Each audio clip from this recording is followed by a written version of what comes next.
I never liked using the phrase in the history of anything. I hate when bands or shows or any marketing campaign that you see just states, oh, this season is going to be the greatest ever, or this is going to be the greatest in the history of whatever. I hate that. Or a band puts out an album, this is going to be our best album ever. You said that about the last fucking 7 albums, and it never ends up being true. I never liked using that because it's just a silly way to get people excited. But I'm honestly sitting here this week watching WWE TV, and I've felt a sense of excitement this week that I felt has been missing in WWE for a very long time. And I don't want to put all my excitement into one Daniel Bryan, but in this instance, it's warranted, and it's the real deal. This is probably one of the most important moments in WWE history, with Daniel Bryan returning. Not only for what it means for every other athlete that wants to come back from concussions or traumatic brain injuries. This enhanced WrestleMania to a point where Daniel Bryan and Shane McMahon versus Kevin Owens and Sami Zayn, presumably, that's what will be the match at WrestleMania. That turned into the biggest match on that entire show. Daniel Bryan has automatically injected a sense of excitement into the show that has been missing. Daniel Bryan, you can tell by watching Smackdown Live on Tuesday, has been sorely missed. And you can see the vast importance of what Daniel Bryan brings, not only to the company as a face and as a true successor to John Cena, but you can tell how important Daniel Bryan is to everybody else around him. And we discussed this on Tuesday. You might not like Daniel Bryan. The Roman Reigns fans are already gathering in numbers on Twitter, claiming that Daniel Bryan is nothing but a vanilla midget. Daniel Bryan genuinely looks like a goat. Daniel Bryan is nasty in appearance. He's not the true face of the company. Blah, blah, blah, blah, blah, blah. Maybe you should clean your fucking ears out and listen to the reaction that the guy got. Maybe these fucking blinded fans should open their eyes and watch the show in an actual manner that a intelligent individual would watch the show. Instead of sitting back and just enjoying the show, just enjoy it for what it is. No, I wouldn't be doing my job if I sat here and watched the show the way everybody else watches the show, blind. Daniel Bryan is a vast importance to WWE. Look at what he did on Tuesday. WWE announced on Tuesday afternoon that Daniel Bryan was medically cleared. A lot of people have, even me, a lot of people, including me, wondered why WWE didn't save this type of announcement for Smackdown and why they announced it early. This was done as a business move. This was done as a marketing tool. And I'm no dummy. This was done to generate interest for Smackdown Live. And they wanted people to know, listen, we all know you love Daniel Bryan. We're going to clear him. He's going to be able to compete in WWE. That made you want to go out of your way and watch SmackDown Live to see what this guy has to say. Now, if they didn't do anything, they didn't say anything, then there would be no reason for you to watch SmackDown Live. It'd be like, I don't give a fuck. I didn't give a shit about last week. Why am I going to give a shit about this week? There's nothing on the show. I'm going to miss it. And then you would have been disappointed to know that Daniel Bryan did come back, state that he's going to be in a WWE ring again, state that he's cleared, and you would have been kicking yourself in the ass for missing his heartfelt statement. So I get the reason why they did that. Let's get that out of the way. WWE did a perfect job at, building this thing up and doing what they did on social media and having that bleed into SmackDown Live. Daniel Bryan coming out on Tuesday not only invigorated WWE, but it invigorated SmackDown Live. The man was missed. The man's reactions speak for itself. The man, Daniel Bryan, and his just genuine person just speaks to you through the television. You can see why this guy is the true successor to John Cena, and it's not Roman Reigns. And obviously I got backlash from it. OJD, why do you got to talk about Roman Reigns and the Daniel Bryan situation? You can't keep his cock out of your mouth. You know, all you got to do is mention Roman Reigns in every little thing that you do because you're a clickbaiting loser. No. Daniel Bryan has always been the true successor to John Cena. He was the man. And conspiracy theory or not, WWE, in my honest opinion, held Daniel Bryan back because they wanted to push the Roman Reigns initiative. Do you honestly think WWE would have gotten this far with Roman Reigns with Daniel Bryan still in the picture? You think Roman Reigns would have any shot at being the number one man in WWE? He's not even the number one man right now. John Cena is still the number one man. Until John Cena retires, there will not be another number one man in that company. At all. And even AJ Styles, to me, is more of a number one man than Roman Reigns is. Because Roman Reigns ain't selling merchandise. People aren't coming to the arena to see Roman Reigns. Maybe at the house shows, but fuck the house shows. People aren't watching WWE programming to watch Roman Reigns. So Roman Reigns really isn't even the true number one guy in the company. Roman Reigns was never built and bred to be a number one man. Daniel Bryan was always that guy. And I've said it for years. WWE held Daniel Bryan back to push the Roman Reigns initiative, and Roman Reigns would not even be where he is today if Daniel Bryan was still there, because the people's voice, if we were loud enough to recreate WrestleMania 30, what do you think would have happened in the last 4 years? Obviously, WWE was not going to just ignore Daniel Bryan after what had gone through at WrestleMania 30. There'd be no way Roman Reigns would even be where he is today if Daniel Bryan was not retired and not wrestling, and, you know, Daniel Bryan would have had multiple title reigns at the top. There'd be no way Roman Reigns is the number one man. No way. The real number one man, the real face of the company, is now back. And I'm excited. Daniel Bryan just excites everybody to watch WWE because he is just like us. Daniel Bryan is just like you and I. We work our asses off. We get, as far as we can by hard work and through genuine emotion. We're real people. WWE fans look at Daniel Bryan and they see somebody that they can relate to. When you look at Roman Reigns, you don't look at Roman Reigns and find anything relatable about him. WWE has tried everything in the book with Roman Reigns. They tried to make him a comedic badass. WWE's tried to make him a sympathetic badass. WWE's tried to make him a Stone Cold-esque badass. Nothing's worked. Nothing has worked. Roman Reigns is one of those guys that was in one of the biggest factions of all time in WWE, and he played third place to Dean Ambrose and Seth Rollins. And he's gotten by mainly on his looks.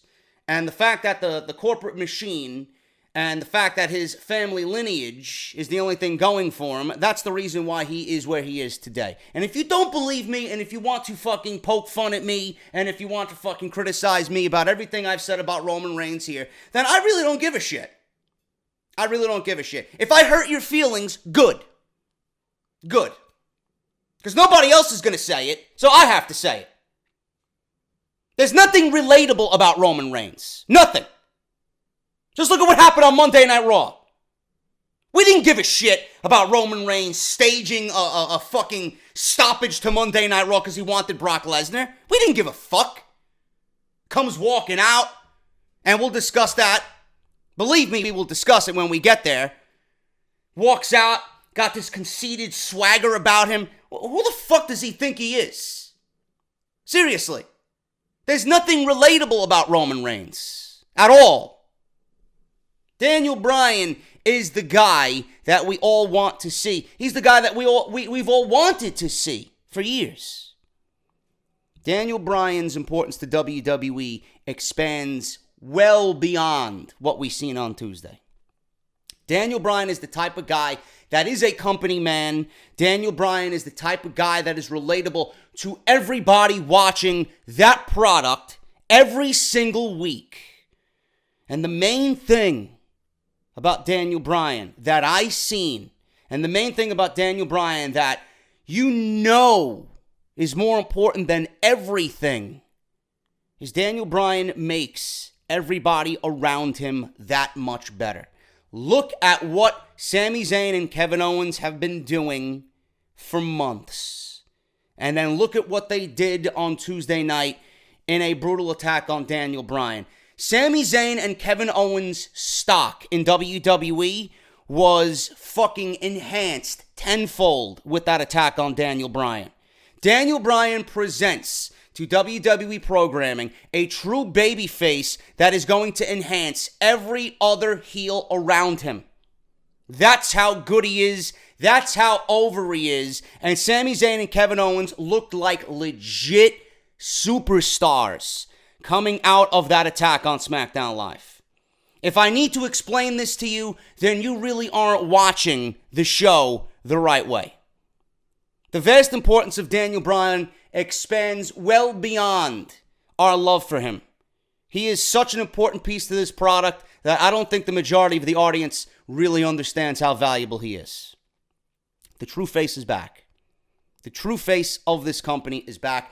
This immediately, instantly became the biggest match at WrestleMania because of Daniel Bryan's inclusion. This is a moment that we thought we'd never see. And just by that aspect alone, I don't give a shit if The Undertaker's coming back. How many times have we seen The Undertaker rise from the dead and appear at WrestleMania? It's the same old fucking shit every single year. How many times has WWE thrown Roman Reigns in our face? It's the same old shit. Daniel Bryan coming back from what he was enduring for the last 4 years is a statement to the medical world. It's a statement to every WWE superstar that has ever gone through what he's gone through, and the fact that he never gave up his passion and his dream to once again wrestle, and is making his in-ring return in the same venue in which he won the WWE Championship just 4 years prior. I don't know how you could look at anything else on that show and say, this is bigger than Daniel Bryan. You can't. You can't. The true face of the company is back. I do urge everybody to take it one step at a time. We don't know what Daniel Bryan's, schedule is going to be. We don't know how his WWE comeback is going to be. We don't know what it's going to entail. I do have news and notes about what WWE requires of Daniel Bryan after every match. I have news and notes on what led to the beatdown of Daniel Bryan on SmackDown Live. This is going to be a very Daniel Bryan heavy off the script for part one. I got news on the hyperbaric chamber treatment that he went through. A little educational background for you guys so that you know what exactly caused Daniel Bryan to come back to the WWE and what gave the WWE the green light on him returning to the company. We got a lot to talk about as far as Daniel Bryan returning. I don't want to sit here and give him the world already because we really don't know, and that would be foolish of everybody. It's okay to be excited. It's okay to fantasy book, which I've done as well, believe me. Thoughts of Nakamura and Daniel Bryan, AJ Styles and Daniel Bryan, Johnny Gargano and Daniel Bryan, Seth Rollins and Daniel Bryan. Anybody against Daniel Bryan. Anybody. Doesn't matter who it is. It's a dream scenario.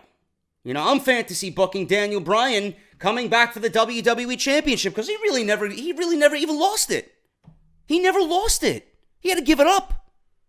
So Daniel Bryan now, it's not far-fetched to think that when Daniel Bryan's done with this and he's back on TV on a regular basis or a semi-regular basis for him to go back and challenge for the WWE Championship. The story is right there. WWE doesn't even need to do anything.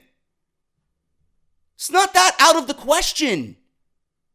It's very easy to pencil Daniel Bryan in for a WWE Championship run because he never lost the title. And I know if I'm coming back and I'm good to go, I want what I never lost. And another thing that WWE could easily do here, and even more so now, this would make for fucking cannot miss television. I wish WWE would have the balls. And this is me fantasy booking. This is me being the armchair booker. What if WWE has Daniel Bryan come back on a semi-regular basis? He wins the world title, right? And Roman Reigns. The Roman Reigns, we all talk about Roman Reigns turning heel. What if WWE realistically turned Roman Reigns heel and had him go after Daniel Bryan and had him just pick an argument with Daniel Bryan about Daniel Bryan wanting to be the face of the company. I'm the true face of the company. WWE can play into that. That would be a perfect heel role for Roman Reigns. That's brilliant. That is brilliant. What if WWE builds towards Daniel Bryan and Roman Reigns in a showdown of the top two guys in the company? The biggest face versus the biggest heel. The most loved man versus the most hated man in the company. That's just me being a fantasy booker, but, the thoughts of that also run through my head as well.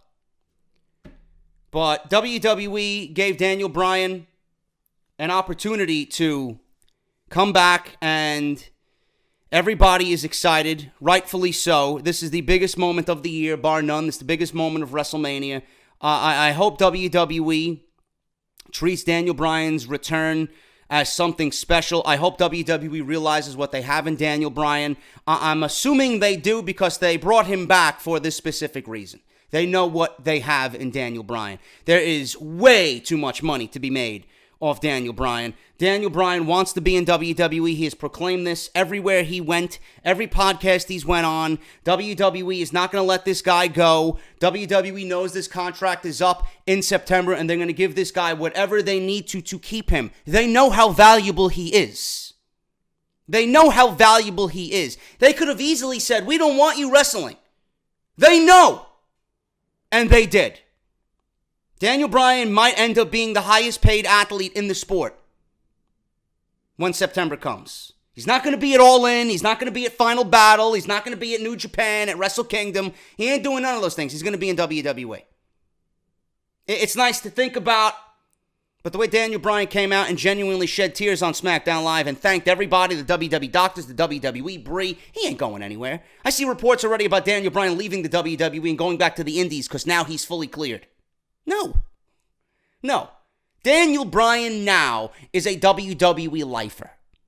He ain't going anywhere. He don't want to wrestle anywhere. He wanted to be cleared to be at WrestleMania. He is now cleared, and he will be at WrestleMania. I don't see Daniel Bryan as being one of those guys that says, yeah, you gave me what I wanted, but I'll see you guys later. Daniel Bryan is going to be the highest paid athlete in this sport when September rolls around. This is great for everybody. Daniel Bryan gets to stay. He gets to wrestle. WWE has pretty much the biggest name in all of professional wrestling right now. They know what they have in Daniel Bryan, a money-making machine. They got a potential face of the company, someone who is just genuinely in sync with the audience that is watching. This is the biggest moment of the year. There's no way around it. Roman Reigns, nice to know you. Roman Reigns kept that spot warm, and even then, it wasn't Roman Reigns completely sitting in the throne. He was sitting on the knee of John Cena, who sat in the throne. Now John Cena can finally get up, retire, and if Daniel Bryan is back and healthy for years to come in a semi-regular way, we have our guy. Nice to know you, Roman. Get to the fucking back of the line. You were never deserved of that spot to begin with. The Ultimate Deletion was a success. We talked about the Ultimate Deletion on Monday Night Raw Review. I thought it was very well done. I got news on the Ultimate Deletion today as well. Hear rumors that Vince McMahon really didn't like it, but I can't see how Vince McMahon didn't like it when Raw's third hour did the biggest ratings it did all year. And you know how that third hour goes. It sinks to the bottom of the fucking ocean every single week. The Ultimate Deletion was a success. WWE, I don't know whether this was scripted into the headset of Michael Cole, or this was Michael Cole acting like a complete fucking idiot. Michael Cole does not and should not come on commentary and utter the words, "Ladies and gentlemen, WWE Universe, I'm sorry for what you are about to see." What the fuck is that? Are you kidding me? You are a play-by-play announcer. Your job is to tell a story and get the story and the characters over, not bury them behind the microphone. The fact that that was even uttered on Monday Night Raw made me ill. That is a disgrace. And I would never want to hear a commentator say anything along those lines for something that's been so hyped up and something that's been, the fans have been looking forward to for weeks. The one true turning point of Matt Hardy's gimmick, you're going to say, "I'm sorry for what you're about to see"? Are you fucking out of your mind? That was one of the things in my criticisms about that match. The commentary on Raw was just god-awful in general. The way Michael Cole was just playing up the fact that Roman and the beating that Brock Lesnar gave him was the most vile beating he's ever seen. Does Braun Strowman ring a bell? What, did we forget what Braun Strowman did to Roman Reigns? He threw him off a fucking loading dock. Boy, you really must think your fans are fucking stupid. Either that, or Roman's dick must have tasted really great that afternoon. Come on now. Anybody with a functioning brain can see what WWE's initiative here is. Fuck out of here, man. Ultimate Deletion was a success. Attention to detail. Attention to detail. I love the fact that in every situation, they were in the land of obsolete men. They were in the dome of deletion. They were at the lake of reincarnation. Every situation, every scene that they went to, you knew what was going on and where they were. WWE had this night vision vibe to it. This Resident Evil, Metal Gear Solid vibe to it. Loved it. I love the fact that Bray Wyatt walked up to the Hardy compound and was greeted by Vanguard 1. A night vision image of Matt Hardy popped up and said, "Bray Wyatt, welcome." And he said, "Follow the music." You got Rebby playing Bray's theme beautifully on piano. You see the silhouette of Bray Wyatt, walking through the woods. You really don't even see his silhouette. You don't even see him, period. You just see the lantern walking through the woods, walking to the ring that is dimly lit by fucking torches. It was a beautiful sight. It was a beautiful thing, The match itself was very entertaining. The match itself was very aesthetically pleasing. I appreciate that type of creativity. I appreciate that type of effort. And I appreciate the fact that when you watch something like that, you see who's ever in charge of this, which I'll talk about today, actually cares about what they're doing. The Ultimate Deletion, the only criticism I had about it was A, it was too short, and B, I wish that they took a little bit more risk. That's what I didn't understand. The first two, the two that we seen with, Abyss and, that whole shit with Jeff and Matt and Crazy Steve, it was a little bit more risque. They took chances. We seen fire. We seen fucking cranes. We seen, Jeff jumping from a tree, doing a swanton bomb. That's the type of shit I want to see. I think WWE, being that it was the first time, they kind of restricted it just a little bit, but the overall presentation was there. And I love what they did in Impact Wrestling. I knew that it would be even better looking with a WWE budget. We got exactly what we wanted. I just thought that it could have went another 5-10 minutes. I thought WWE could have did a better job at building it up through the show and really hyping people up with montages and packages and Matt just everywhere at the Hardy compound doing his thing. But at the end of it all, it was a success. And this could be a great turning point, not only for Matt Hardy, because he got the entire Woken universe on television. We now seen Rebby, we seen Senor Benjamin, we seen Vanguard 1, we seen King Maxwell, we seen Lord Wolfgang, we seen the whole fucking Hardy family. And it's great that everything now, all his hard work is coming to the forefront. And we now have a better understanding of what Matt is doing. And this and his life and his character is now better presented in front of the WWE universe. It's a success, whether you look at it and hate it, or you look at it and you love it. The one common ground here with everybody is that this is a success. It really was. Now, not only is this a turning point for Matt Hardy, but it's a turning point for Bray Wyatt. And it's very important now that WWE keep Bray Wyatt away. We need to forget Bray Wyatt. That character has been buried so far that nobody cares. I don't know whether Bray is going to come back as Woken Bray. I don't know if Bray is going to come back and team with Matt. I think that would be the most ideal situation here. You know, as a babyface, I think Bray needs to be a babyface. That's what I think. I don't know whether they're going to give him a new gimmick completely. You know, as long as it's not Husky Harris, I don't give a fuck what they do with Bray Wyatt. I still want to see some semblance of Bray Wyatt, but I want to see something tweaked. I want to see something changed in regards to Bray Wyatt. So not only is this a win for Matt Hardy, this is going to be a win for Bray Wyatt. For the first time in a while, Bray being thrown into the Lake of Reincarnation. I'm actually excited to see what side of Bray Wyatt comes out of the Lake of Reincarnation. Ultimate Deletion was a success, and I hope we do see more.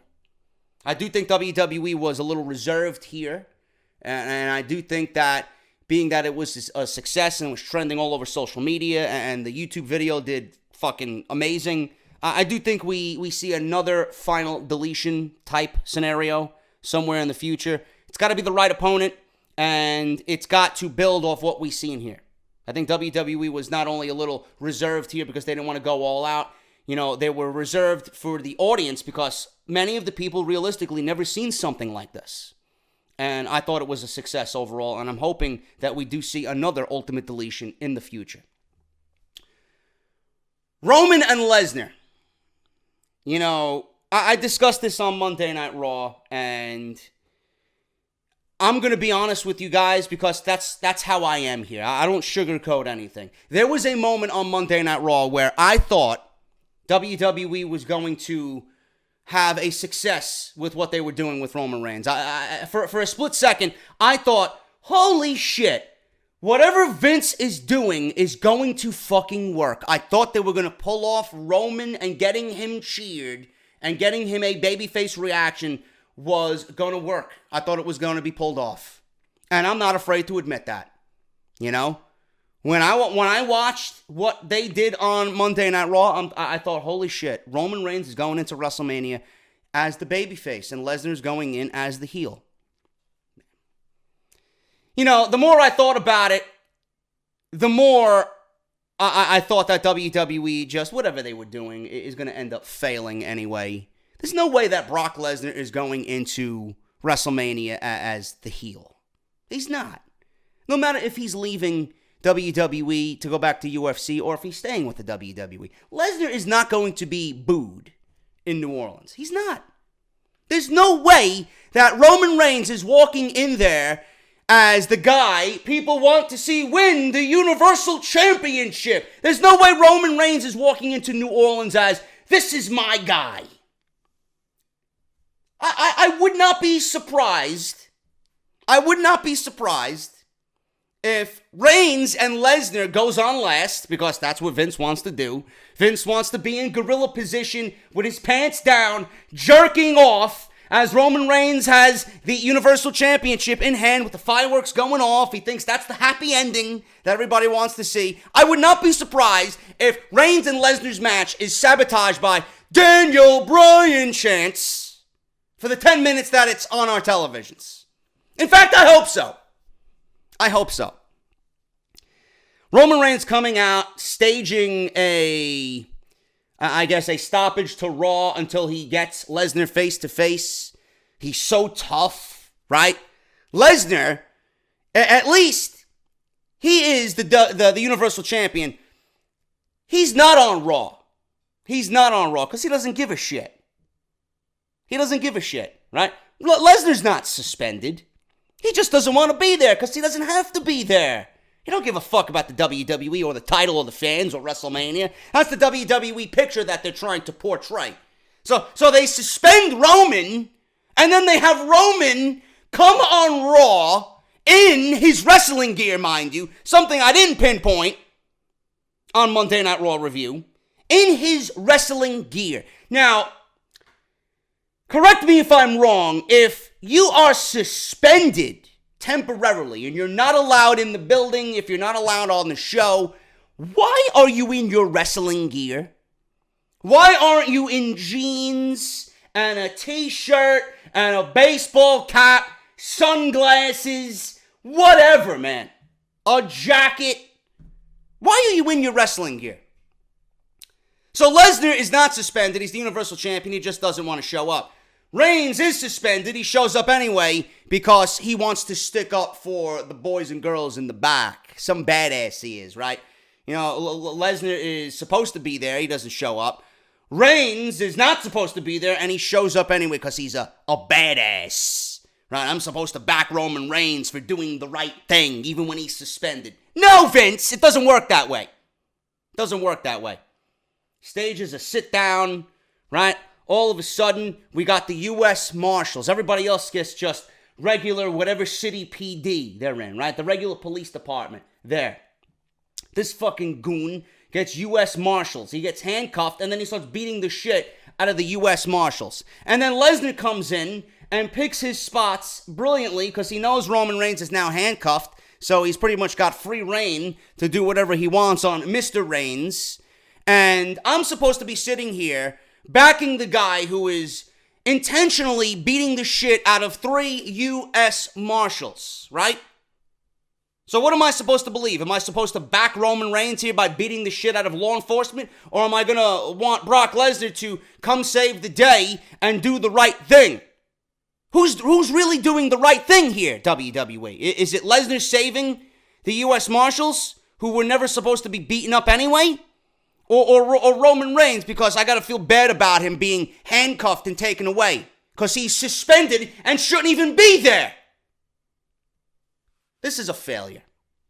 It doesn't do anything for me, man. It doesn't excite me. It doesn't excite me whatsoever. And it all goes back to that point I made 30 minutes ago. There's nothing relatable about Roman Reigns. What is relatable about Roman Reigns? Oh, he's so hot. Oh, he's so beautiful. Fuck out of here. There's nothing relatable about Roman Reigns. Nothing. He doesn't play the badass the right way. He's not believable in that role. There's no role that Roman Reigns plays good because he's not relatable. He is not an interesting character. I don't care what he does. I don't care who he's fighting. I don't care. I don't. Yet that's the man that they want to make the number one man in the company. I don't see it. This is, not only is this not exciting, this is exposing Roman Reigns for what he really doesn't deserve. It's exposing Roman Reigns for what he really isn't. And he isn't the man. I've said it last year. I came on stage and proclaimed, sitting next to fucking Steven Larson and Bryan, Zayn and Grimm and fucking Adam Blampier. Everybody was looking at me. Here we go. He did it for a cheap pop. No. No. Roman Reigns is not the chosen one. You will see it come New Orleans. Guarantee you. And then you'll hear it again on Monday Night Raw after WrestleMania. You thought last year's Roman Reigns crucifixion was bad. Wait till they get him in New Orleans when he wins the Universal Championship. Beating The Undertaker, who gives a shit? Undertaker was fucking dead and buried anyway. Streak was over. Match was terrible. You beating Lesnar at WrestleMania and then coming out proclaiming this is your yard now as you hold up the title? Yeah, let me see that get over. Fuck out of here. Let me see Kevin Dunn mute those fans on Monday night. Oh, the fans come to Monday Night Raw. The Raw after Mania. They cheer they cheer the superstars who they boo, who they normally boo, and they boo the superstars who they usually cheer. Fuck you. That's you saying these fans are retarded without actually saying these fans are retarded. Fucking ridiculous. Other notes from Monday Night Raw, the Miz promo was slightly overlooked on my end. I went back and actually watched it. Again, it proves to you and me and everybody else watching with a brain that the Miz and his most valuable asset is his mouth. Again, the Miz is one of those guys that can build a match with a fucking plastic bag, and I'd be interested in it. You know, he's got a natural talent to get you excited in anything he's doing because he's got the mouthpiece to back it up. He's not a great Intercontinental Champion. He's done nothing to bring prestige back to the Intercontinental Championship, and he's not even that good of a wrestler. He's very, very, very ordinary, and there's nothing new coming from The Miz. The Miz's best match was against Dolph Ziggler. That's because Dolph Ziggler is great, and the Intercontinental Championship actually meant something then. Now, this is going to be a great match at WrestleMania with Rollins and Balor, but I'm not really looking forward to The Miz winning at all. He's creating a great story. I love the fact that WWE presented Tyler Black, a.k.a. Seth Rollins, and his past indie experience. I love that WWE mentioned Prince Devitt. You know, they went back and pretty much tried to build off the foundations of what these guys were before they hit WWE, which makes me wonder, why doesn't WWE do that for AJ Styles and Shinsuke Nakamura? They're not afraid to mention Prince Devitt and Tyler Black, but they're afraid to mention that AJ Styles and Nakamura did have a match 2 years ago for the IWGP Intercontinental Championship. Why? The illogical fucking state that is WWE. One week they do something right, the next week they act like the dumbest fucks on the planet. I don't get it. But the Miz's promo to me was slightly overlooked. It's a great way to build, especially with the Miz and you know he being who he is, a storyline with the Miz, Balor, and Rollins. I think it's great. I think it's a great foundation there. Really enjoyed that looking back on it, but you know, WWE would be doing a major mistake if Finn Balor doesn't walk out of WrestleMania with that Intercontinental Championship. The title needs to be on a workhorse. Balor is a workhorse. Balor is a babyface. I think that presents the title in a better light than having it suppressed on a heel who does nothing with it. That's what I want to see. The storyline with Kevin Owens and Sami Zayn quickly became the most important match at WrestleMania. Daniel Bryan returning obviously feeds into all that, and it's a testament to how great Daniel Bryan is. We discussed that already in the beginning. Still nothing new as far as AJ Styles and Shinsuke Nakamura go. The story right now, from what I can tell, is that AJ Styles is a little taken back. I wouldn't say threatened yet, but he's a little taken back because he knows how good he is, and everybody knows how good he is. Nakamura knows how good AJ Styles is, but AJ Styles is rolling his eyes right now and a little taken back at the fact that Nakamura is not concerned at all. And the fact that Nakamura, in an instance on SmackDown Live when he was being double-teamed 2-on-1 by Rusev and Aiden English, he didn't need AJ Styles' help. So I really don't know what they're doing as far as the storyline goes, but it looks like AJ Styles is somewhat concerned about the confidence that Nakamura has going into his match with AJ Styles. I can't figure out anything else. Again, I don't know why they don't build on the foundation that is, you know, what they did in the past. They don't have to mention New Japan. You know, they don't have any problem mentioning IWGP, whatever, on TV. Why not? Corey Graves is usually one to mention IWGP this, IWGP that. Why? I would love to hear about their history. You know, Nakamura, in his hometown, in his country, beat AJ Styles. Now AJ Styles is in his turf at WrestleMania.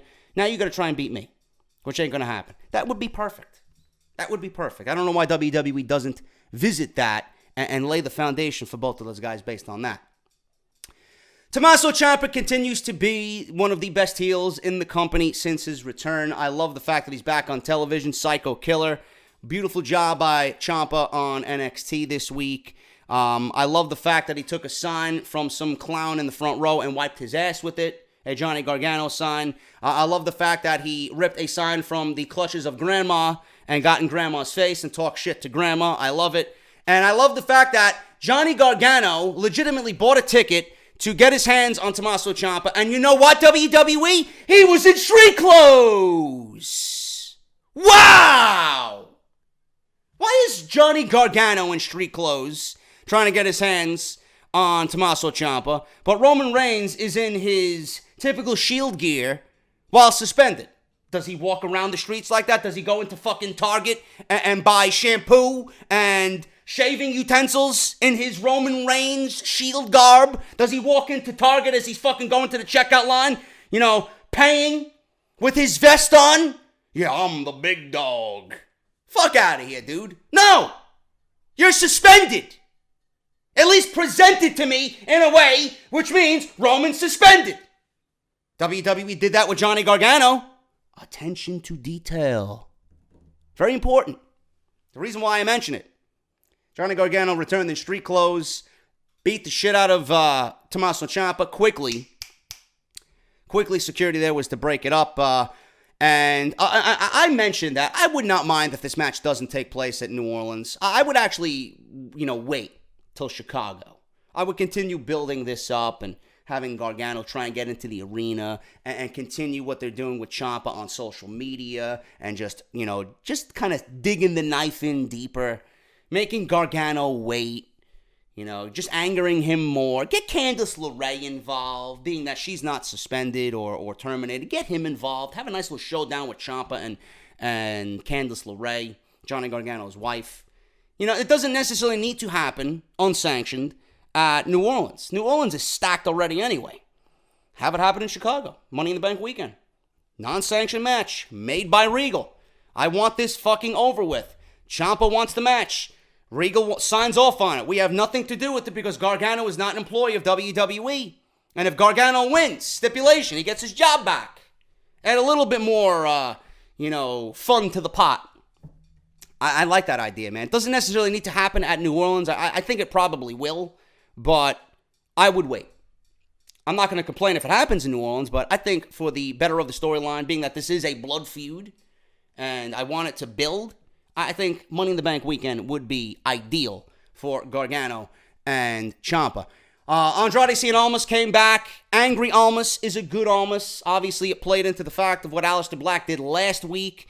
We've seen him cut down Zelina Vega to size. I don't know why anybody would make fun of her size. I prefer my women that height. She was just picked apart by Aleister Black with short jokes, and she slapped the shit out of him. And then Aleister Black obviously had backup in Candice LeRae. Candice LeRae got her hands on Zelina Vega. Aleister Black obviously was laughing all the way to the bank. Almas comes out, obviously sticking up for Zelina Vega. And whatever happened last week. Angry Almas calling Aleister Black a piece of shit. You disrespect me. You are a piece of shit. Loved it.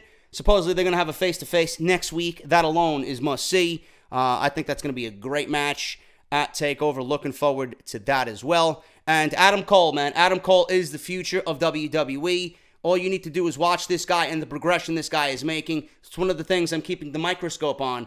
Adam Cole is fucking great in everything he does, man. His promo work, the way he carries himself, his character, his cockiness, his in-ring ability. Undisputed is doing great things. Adam Cole, man, they're keeping him in and around title scenes, except for the big one. Adam Cole is going to be NXT champion by the end of the year, believe me. He's too good, and Adam Cole is going to be the future of WWE, whether you like him or not. He is fucking unbelievable, and I'm looking forward to watching him get better and better and better as the years go on, man. That is your week in WWE. A side note, I did not watch 205 Live this week, and you guys were telling me to go watch that Mustafa Ali, Drew Gulak match. I know Mustafa Ali won the match against Drew Gulak. I had a feeling they were going to go with Cedric Alexander and Mustafa Ali, being that they were playing off this competitive nature with one another. I will say this about the Cruiserweight Championship going into WrestleMania. We got our match now signed. It's Alexander versus Ali. WrestleMania now, if you look at the grand scheme of things, especially with Daniel Bryan now, Undertaker coming back, we don't know what incarnation of The Undertaker it's going to be. It could be the American Badass, it could be the Dead Man, it could be a mixture of both. Who the fuck knows? We don't know. Undertaker returning. Daniel Bryan returning. And if you really look at it deeper, it's the return of the Cruiserweight division to where it should have been all along. Cedric Alexander and Mustafa Ali deserve a main card spot. The Cruiserweight Championship cannot be on the pre-show this year. I'm sorry. With all the work that tournament did to get these guys over and the light that they are now being presented in, that match cannot, and I don't give a fuck what you have on that show. You know, WrestleMania is going to be 7 hours in total. What difference does it make if you add another match to the main show? I got you 3 pre-show matches. You got the 2 Battle Royals, and you got the Raw Women's Championship. That's it. That's it. Cedric Alexander and Mustafa Ali belong on the main show. That title belongs on the main show. Triple H has done all this work to get the Cruiserweight Championship back to where it needs to be. It gets a deserved spot on WrestleMania. I would be very disappointed if Cedric Alexander and Mustafa Ali put on a fucking classic and is not seen by the majority of the people watching that show. Can't be. Do the right thing, WWE. Cruiserweight Championship needs to be on WrestleMania's main show. That is your week in WWE, man. We're going to talk about more Daniel Bryan. We're going to talk about what he went through to get to Smackdown Live, how he was cleared when the storyline with Kevin Owens and Sami Zayn attacking him at the end of the show was written, the hyperbaric chamber treatment, and what caused the doctors to change their mind on Daniel Bryan, man. All this plus so much more right here on episode 214, part number 1 of Off the Script. We'll hit the introduction, and I'll see you guys on the flip side.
You guys got one more week to get your introductions for the podcast, man. I want to start getting the introduction down with the theme music. I got a few entries. We're going to have fun with it. It's going to be fan interactive. You guys are going to vote on the best introduction for the podcast.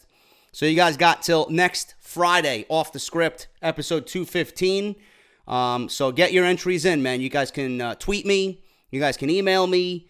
Whatever, man. Just get it to me before Friday, or before the end of next weekend's Off the Script is better. Before the end of episode 215, so that'll be on Sunday. So you guys got a whole another weekend to get me the introductions for the show. But I appreciate everybody that has sent me whatever you got so far. Like I said, it's going to be fan interactive. You guys are going to vote on it. I got my current favorite. We'll see what you guys say. So should be a fun little experiment right here for the channel.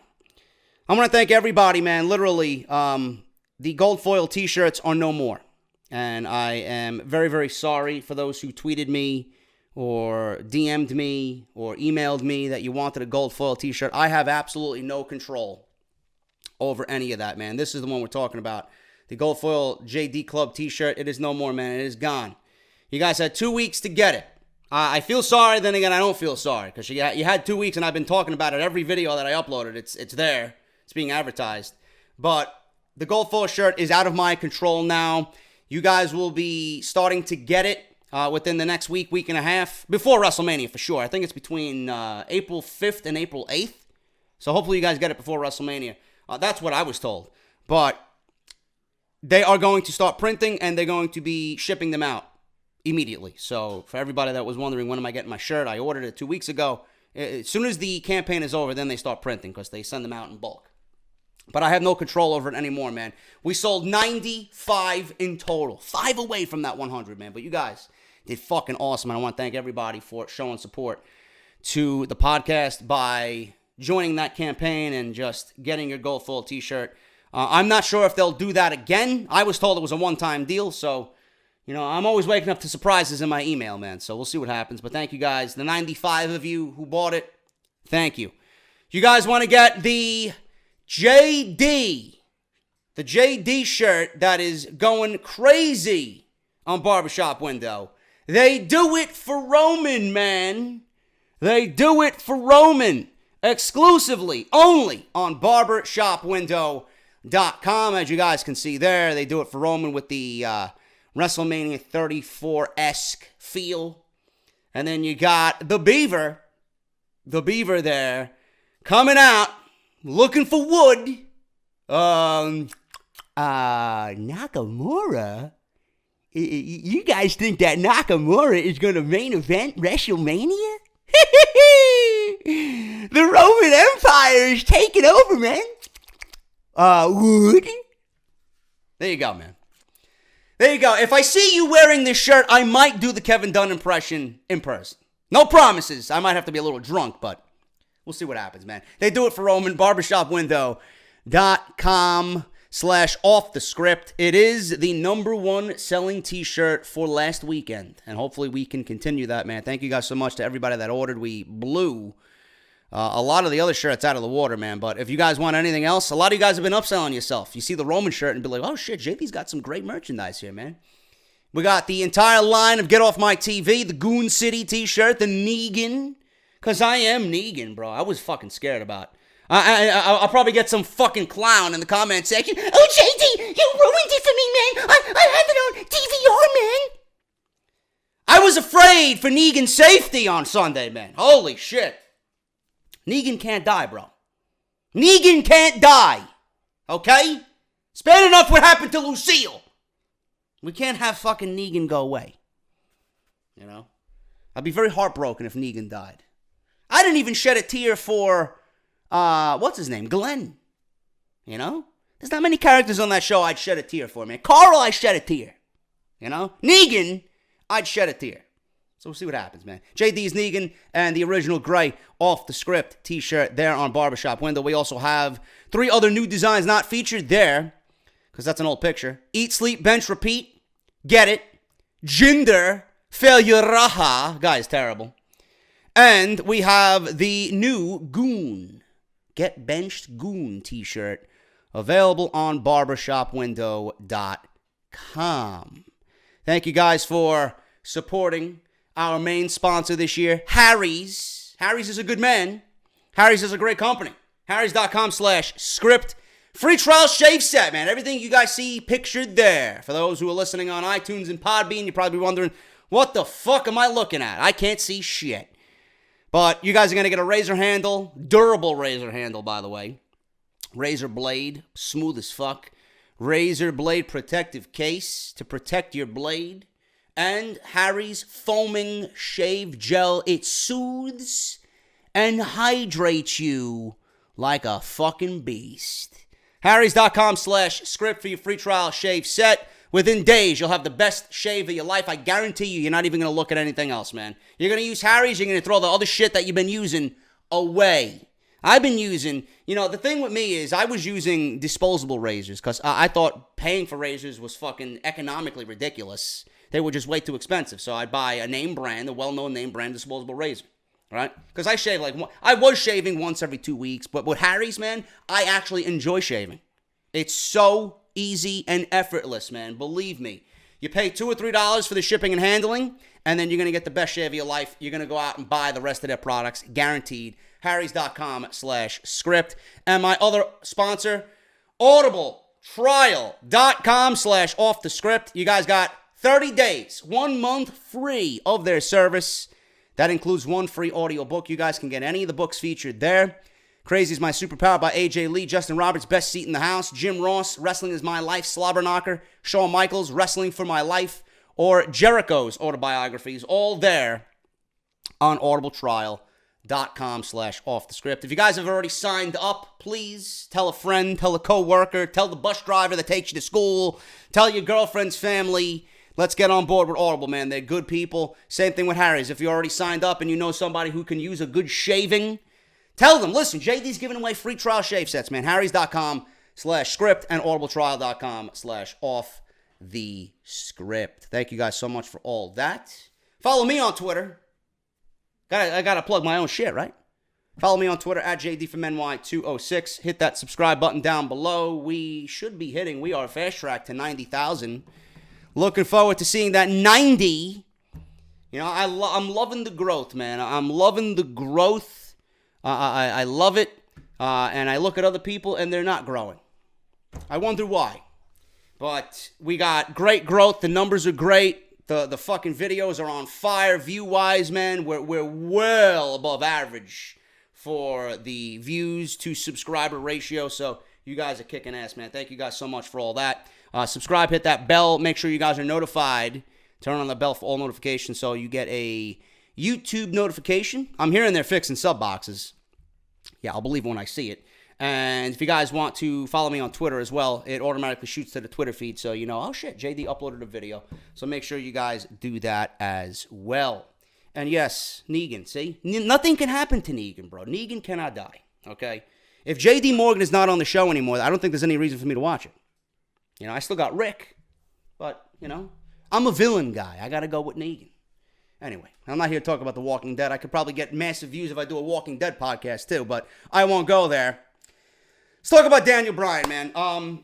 You guys know my feeling on the entire Daniel Bryan situation. I think we covered it and went in depth about my opinion on everything with how I was feeling during his retirement. The conspiracy theory that really isn't a theory, because I really do think that's the reason why he was held back and not on WWE television, to him coming back and how excited everybody was and the thoughts of him picking up right where he left off. What Daniel Bryan did to finally get medical clearance from WWE. This is the biggest news of the year. It's news everybody's been waiting for. Daniel Bryan is back after 2 long years. The company finally cleared the current SmackDown Live general manager to make an in-ring return. Bryan announced his retirement in February of 2016 in relation to a history of concussions and a concerning test which caused him to think about his life outside the ring. Despite there being reports that WWE had no plans at all to have the former WWE World Heavyweight Champion once again compete in the ring, the news has been welcomed by all, and the reaction from fans on SmackDown Live this week spoke volumes. There had been speculation that Bryan would leave WWE once his contract expires so he can make an in-ring return elsewhere. However, fans might be seeing a lot more from Bryan if he decides to stay on WWE television, being that WWE has now changed their stance on his situation. But whether or not that means Bryan decides to stay remains to be one of those biggest question marks looming over everybody's head. Does Bryan stay or does he go? In my honest opinion, WWE is going to offer him as much money as they have to keep him. Because if WWE cleared him and he knows that WWE cleared him and that's the only thing that mattered, and he goes somewhere else to wrestle, you know people are going to follow Daniel Bryan. WWE doesn't want that. They will do everything in their power to keep Daniel Bryan. And the fact that I don't see Daniel Bryan as one of those guys that is going to betray WWE. He's wanted to be in WWE. He's publicly said he wanted to be wrestling in WWE. And this is what he wanted. I don't think WWE I don't think Daniel Bryan's going to turn his back on WWE. WWE did everything to give this guy what he wanted. They made a decision that nobody thought that they would make, and here we are. So I don't think Daniel Bryan's going elsewhere. He's a WWE lifer from here on out. Simple as that. Now, the assumption is that WWE pulled the trigger on giving him medical clearance because they needed him to compete alongside Shane McMahon and against Sami Zayn and Kevin Owens. They didn't need Daniel Bryan to compete. WWE didn't need Daniel Bryan at all for WrestleMania. The reason why WWE cleared Daniel Bryan is because, A, he probably was and has been cleared for months. WWE knew that they were going to clear Daniel Bryan. They knew. They didn't wake up on Tuesday and say, yeah, you know what, we're going to clear Daniel Bryan today. No, this was months, possibly years in the making.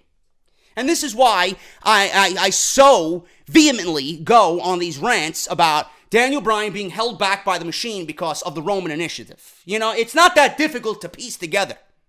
It's not that difficult or outlandish for anybody to be thinking that. Because just look at what they're doing with Reigns now. It's not that out of the question. They didn't need Daniel Bryan for WrestleMania. WWE, they were in a situation, shit or get off the pot. Clear him or he's gone. There's no other bigger situation than WrestleMania. I want to be at WrestleMania. I'm good to go. I got clearance from every fucking doctor in this country 10 times over. Clear me or I am gone. WWE did it, and here we are. They didn't want Daniel Bryan going elsewhere. If Daniel Bryan wrestled elsewhere for any other promotion, what do you think that would do for WWE? How do you think that would make WWE feel? They don't want that. They're letting the biggest name in this industry go somewhere else when he's fully capable of competing? I wouldn't want that. If I'm laying down at night and I'm Vince McMahon, I'm having nightmares about what Daniel Bryan's doing for what he's doing for another promotion when he could be making me money. I don't want that at all. The important thing here is that he's back. He's got medical clearance. They didn't need him for WrestleMania, but we're going to get Daniel Bryan at WrestleMania. However, that doesn't seem to be the case, as Meltzer of the Wrestling Observer has revealed exactly what Bryan has been doing in order to receive full clearance. The important thing to take into account is that WWE saying yes to him being at WrestleMania, it wasn't just, him and WrestleMania. WWE was thinking well past WrestleMania. The company genuinely believes he's in a position to compete again, with his health being the priority. According to Body Slam, I believe this is an online news source or magazine, Bryan first approached and asked Dr. Maroon what he needs to do so that he can be officially cleared. The first step of this was that Bryan was given a list of doctors to see. So he took this list. If he saw them and got the green light, then he would receive approval from Dr. Maroon. 1 month ago, there was another important breakthrough at the University of Michigan. Their doctors cleared Bryan, and in that time frame, Bryan also visited 2 additional doctors so that he could receive clearance. Meltzer went on to add that despite the WWE breaking the news on Tuesday, Meltzer heard the word going around backstage during Raw that Bryan has been cleared. So it's possible that Bryan was cleared on early Monday and that WWE decided to wait till Tuesday to announce it so that more fans tuned in to Smackdown Live. It's the reason I gave you guys at the beginning of the show. Another note from Meltzer on this amazing news is that Bryan is cleared to wrestle either as much as he wants or as much as the WWE needs him to wrestle. This means fans shouldn't expect a one-and-done sort of deal, and his WrestleMania 34 match, which has yet to be announced, I'll talk about that in a second, could be followed up with some amazing dream matches the fans are desperately wanting to see, and equally, Bryan would love to compete in. Now, this is obviously the biggest story of the week, and I just had something fly in front of me. Let me fucking kill it. Kill it with fire. I don't know what the fuck it is, but apparently it's dead now, and it can fucking suck my dick. I don't know what the fuck it was. I got fucking flies. It's 30 degrees outside. Where the fuck you coming from? Sorry about that. Anything can happen here on Off the Script, man. It's live. It's not live, but I'm filming, and I like to do shit in one take. I don't like to do multiple takes, so that's staying in there. The death of this fucking creature is staying in my video, okay? Go fuck yourself. It's like I took Lucille and just battered the shit out of him. Anyway, where am I? See what you fucking did? Now I can't find my fucking spot, man. This is the biggest story of the year. Clearly, biggest story of the year, not only for WrestleMania, but WWE. Daniel Bryan getting cleared to wrestle. Bryan got a physical. He got physical in the ring for the first time in years on SmackDown Live, taking a vicious beating from the hands of Kevin Owens and Sami Zayn. And Sami Zayn and Kevin Owens looked fucking brilliant in doing so. Turns out there are some requirements on what Daniel Bryan has to do after every match now that he's cleared. According to Dave Meltzer, a lot of Dave Meltzer news today. I know you guys don't really like or are too keen on Meltzer, but he's the man. You know, what am I going to do? Rather take it from Meltzer than some fucking Joe Schmo. But Meltzer, in the latest edition of the Wrestling Observer newsletter, Bryan is required to meet with WWE doctors backstage after every match. Bryan will have impact testing and neuropsychological evaluations done after every match until WWE feels comfortable that he's okay. Meltzer says that Bryan agreed to this before he was officially cleared by the company. Seems like a pretty fair trade-off there. So Bryan's safety should always be a main concern of the company, and they're taking that as the number one priority. The most important thing is that Bryan's long-term safety is intact, and it seems smart to evaluate him at least for the first couple of months to a year before we start getting into seeing normal Daniel Bryan on WWE television. Now, he did go through the hyperbaric oxygen therapy. Now, this is for post-concussion symptoms. There may be issues and there may be effects after the results. So I'm going to read to you what I got online here as it pertains to what Daniel Bryan went through. Post-concussion syndrome, PCS, is a set of symptoms succeeding in 25% of the mild traumatic brain injury patients. Hyperbaric oxygen therapy has been demonstrated as an effective method. And if you guys see me like touching my nose, it's because I got fucking cat hair everywhere. You know, I'm waiting for the fucking comment. Oh, JD, what are you doing scratching your nose, man? Did you do something you shouldn't be doing? You sniffing the coke? No, it's fucking this one over here. Got hair flying all over the place. Hey! Yeah, you! Cleaning yourself over here. Got fucking hair going up my nose everywhere, man. Anyway, where am I? Hyperbaric oxygen therapy has been demonstrated as an effective method for treating acute and severe TBI, but it's in PCS that still remains controversial.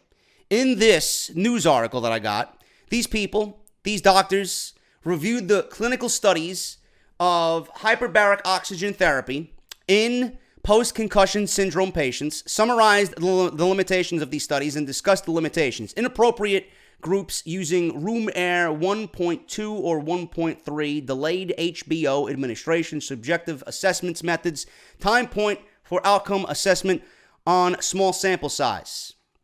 Now, the therapy here is, let me see here, man. I got these notes. There's a bunch of fucking numbers here. The symptoms of PCS. So Daniel Bryan might be experiencing symptoms after this.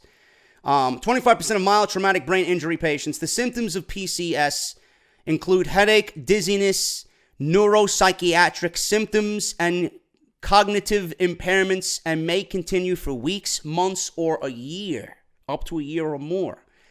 You know, this is exactly why WWE is going to be testing Daniel Bryan after every situation he's in. And rightfully so. So that is a little bit of the hyperbaric chamber treatment that Daniel Bryan went through. And I'm assuming, you know, Dr. Maroon had him go see these specialists and do what he needed to do to get his clearance to return to the ring. And rightfully so, man. Good on WWE for making Daniel Bryan's health a priority. And I'm excited as shit, man, to see Daniel Bryan back. Hopefully this is not a one and done. Hopefully he can remain healthy. Hopefully everything goes well. Hopefully this is a breakthrough for everybody else that's been wanting to get back in the ring but are afraid to or can't because of, you know, traumatic brain injuries. This is a massive breakthrough, man.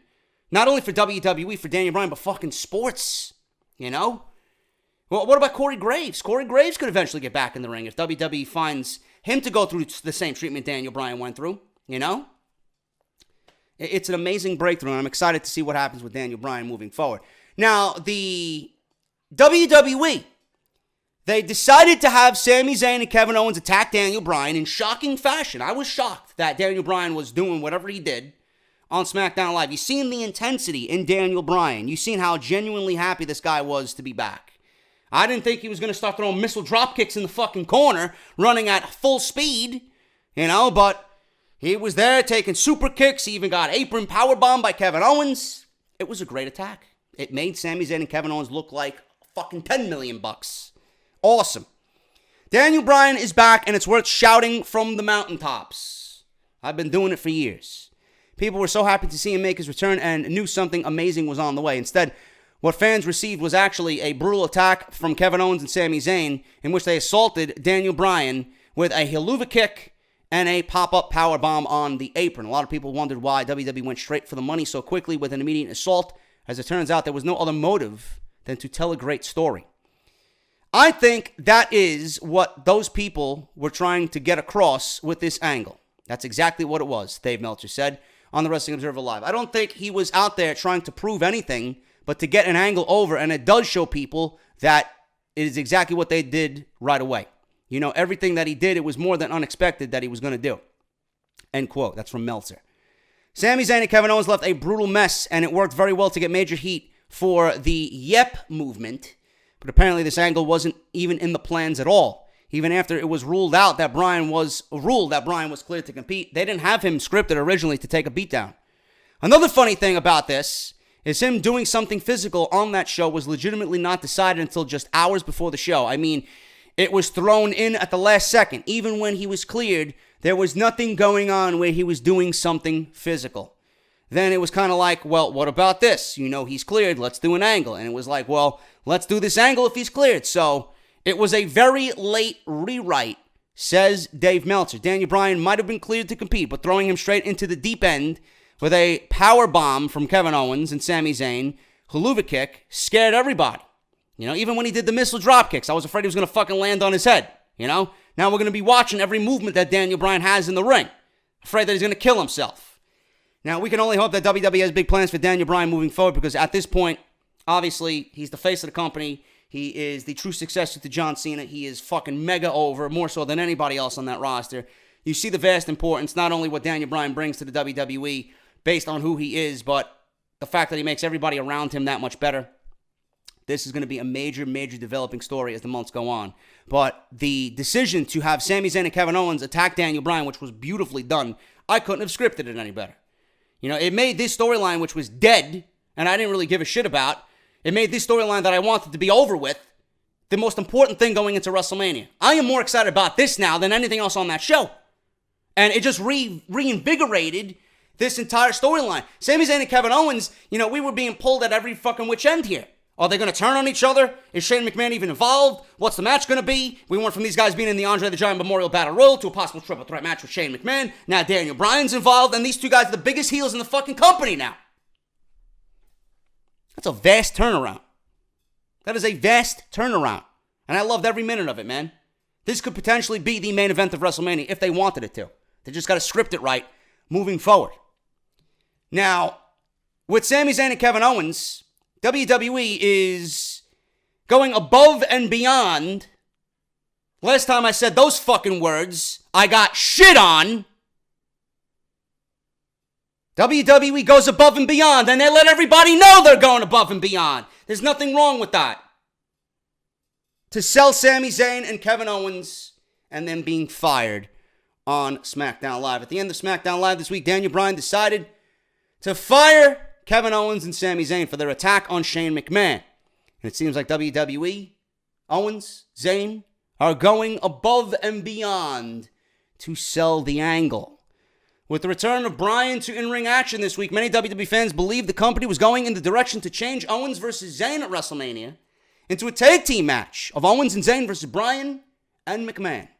However, in the main event of this week's Blue Brand show, Bryan's storyline fired Zayn and Owens for their attack on SmackDown. Commissioner Shane McMahon the week before, unhappy about this. Both Owens and Zayn attacked Bryan to close the show in brutal fashion. After the SmackDown Live general manager was attacked by both of these men, WWE followed up the angle by removing their match from the WrestleMania preview advertisement, as well as moving their superstar profiles on WWE.com to the alumni sections of their website. Both Owens and Zayn have even sold the firing angle further on their own Twitter pages, which fans appreciate. Some people don't know the word of appreciation. Fuck you. The prize fighter Kevin Owens even went as far as to change his Twitter name and Twitter handle to Kevin Steen. So he went from Kevin Owens to Kevin Steen. No, but Vince McMahon doesn't want to, look back on someone's previous past,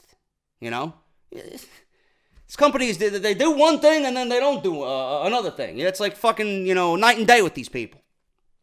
So he changed his name to Kevin Steen, his real name, a name used outside of WWE. Now, according to the Wrestling Observer Live, Shane McMahon and Daniel Bryan versus Zayn and Owens will likely go on with a stipulation such as no DQ, or what I just texted my buddy, I would have it be a non-sanctioned match to keep the firing storyline in place. Now, how would we come about this, right? Daniel Bryan and Shane McMahon out. They're out. We have Vince McMahon come in and address this situation. I would have Vince McMahon make this match, or I would have Sami Zayn and Kevin Owens try to weasel themselves back into the arena. Maybe show up on Raw. Maybe show up on Raw and kind of pick up the pieces that they kind of teased you with during Survivor Series. You guys remember Survivor Series, the build towards Survivor Series, seeing Kevin Owens and Sami Zayn have, problems with Shane McMahon, and they were on Monday Night Raw because they wanted to get away from Shane McMahon and thought Stephanie McMahon was the better McMahon to work for. So maybe they show up on Monday Night Raw, being that they're fired, right? And they start lobbying for jobs over there. They start lobbying for jobs over at Monday Night Raw. They're not going to get jobs with Monday Night Raw because that would kind of be illogical if you ask me right now anyway, You're not going to pick them up and hire them on Monday Night Raw right away. Or you could, Then Shane McMahon can get involved. Like, you can't do that. Who are you to do that? And then there's bickering back and forth between Shane McMahon and Stephanie McMahon. And there's no legit contract for Kevin Owens and Sami Zayn right away. On the Raw side, Vince McMahon steps in and, he says, I'm tired of all this bickering. The attacks were unwarranted. You guys want to get your hands on one another? Fine. Unsanctioned match. I'm not taking any responsibility for what happens to you or Sami Zayn and Kevin Owens, being that they're not WWE employees anymore. Unsanctioned match at WrestleMania. If they win, they get their jobs back. Simple as that. Something along those lines. But whatever the case may be, I'm loving it. I'm loving the fact that they're going above and beyond to sell this angle. I love the fact that they are doing whatever they can to make it as believable as possible and sell the effects of the firing and the injuries. And I'm loving it, man. In the end here, I do see Sami Zayn and Kevin Owens both being moved to Monday Night Raw. Now, a lot of people are probably wondering, why would you put them again as a pair on Monday Night Raw? Keep them together. They're better together. They have more momentum now than they've ever had. Why would you break them up? Why would you break them up? They are better together right now, especially after what they did to Daniel Bryan. And you could have them both be great singles competitors. You could probably add them to the tag team division if you wanted to. I'd love to see a tag team of Kevin Owens and Sami Zayn. They'd be unstoppable. It's great to see WWE doing the right thing to sell this angle.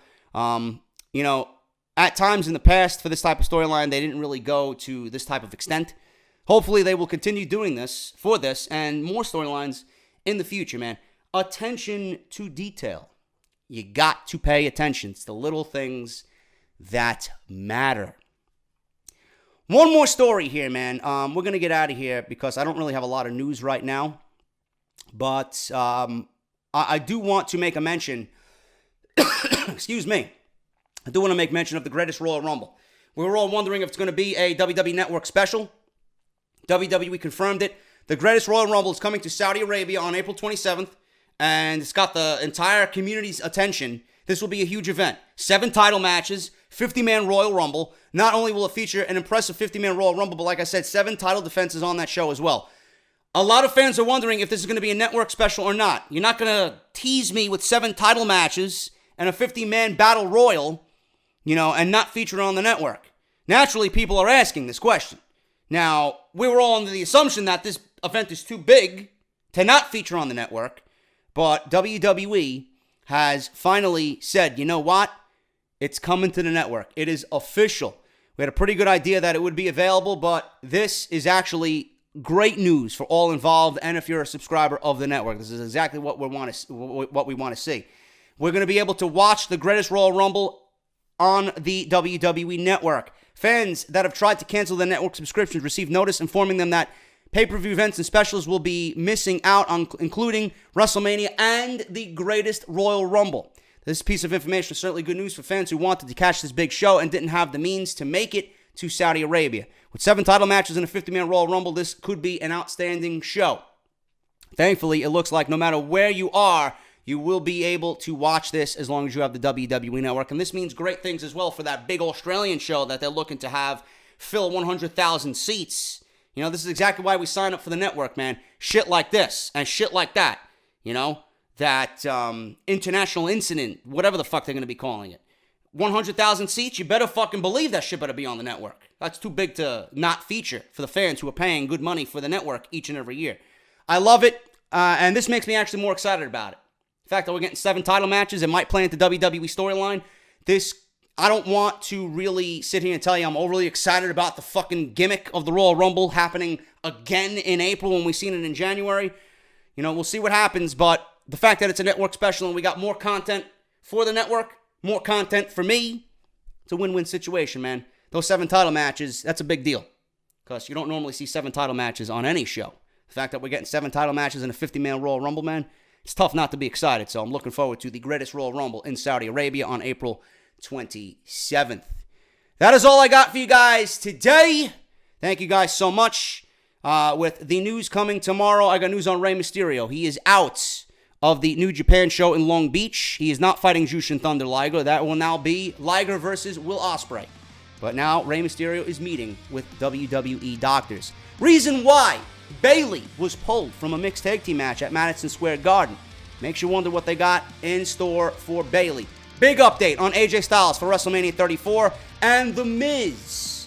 Many fans surprised at The Miz's indie comments on Monday Night Raw. I also got news on Bray Wyatt following the Ultimate Deletion, and I got news on WWE confirming possibly when we will see The Undertaker before WrestleMania. I got my thoughts on that, so don't go anywhere. More to come this weekend right here on Off the Script. I'm JD. Show some love to the sponsors. Get yourself a t-shirt. Twitter at JDFROMNY206. Hit that subscribe button down below, and I'll see you guys tomorrow for part 2 of episode 214. I'm JD. Thank you guys so much, and I'll see you guys tomorrow morning.